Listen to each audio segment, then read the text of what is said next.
Adding integers.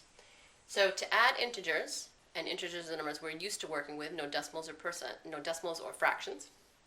If we have two numbers that have the same sign, we're going to keep the sign that is for both of them, and we're going to add their absolute values.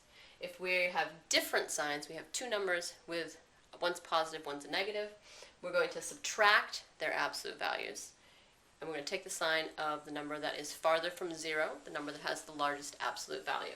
So let's look at some examples. 42 plus 23. This is your typical problem that you're used to working with. You never really even thought about it, but it's adding integers. A positive plus a positive will give me a positive sum. I'm going to add their absolute values. 42 plus 23 gives me 65. Next one, negative 63 plus negative 12. Two negatives, since they're the same sign, they're both negatives. My sum will be negative also. And now I'm going to add their absolute values. So 63 plus 12, that gives me a sum of 75. I have a negative, 75 is my final sum. Next one, 25 plus negative 12. Notice now we have two numbers that are opposite signs of each other, a positive and a negative. I'm going to take the sign of the number that's farthest from 0 for my sum. So 25 is farthest from 0, it's a positive, so my sum will be positive.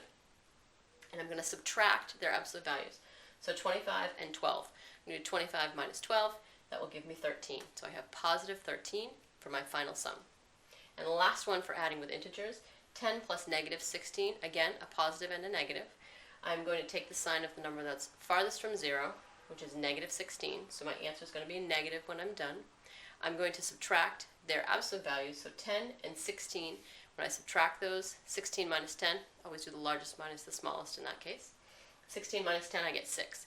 So I have a final sum of negative 6. Now let's take a look at subtracting with integers. And for subtracting with integers, we're going to keep it pretty simple. We're going to take all of our subtraction and we're going to change it to adding the opposite. It works exactly the same way if we just change subtracting to adding the opposite. So how does that work? First thing we're going to do is keep the sign of the first number. We've got two numbers to work with. First number stays the same. Next thing we're going to do is change subtracting to adding. And then the last thing we're going to do is change the sign of that second number to its opposite. If it's positive, it will become negative. Negative will become positive. And then we're going to add like we just talked about. So let's try one. 5 minus 12. First number stays the same. 5 stays 5. Subtracting becomes addition. And my 12 becomes a negative 12. And now I can add them. Two signs that are different from each other. I'm going to keep the sign of the larger absolute value, a negative, and then I'm going to subtract their absolute values. I get negative 7. Next subtraction problem. I'm going to keep the first number.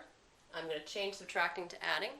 And then I'm going to change the second number to its opposite. So negative 16 becomes positive 16. And now I have 6 plus 16. So much easier to work with. Positive 22. Next problem, negative 20 minus 7. Again, negative 20 stays the same. The subtracting becomes adding. And the positive 7 becomes its opposite, negative 7. Now I have negative 20 plus negative 7. They're the same sign. Keep the sign, add their absolute values. So I have a negative, and 20 plus 7 is 27. Last one, negative 18 minus negative 12. Look at all those negative signs in there. I don't want to deal with that. My head starts to spin. So I'm going to change it to adding the opposite. Negative 18 stays the same. Subtraction becomes addition. And the negative 12 becomes a positive 12. Now I have negative 18 plus positive 12.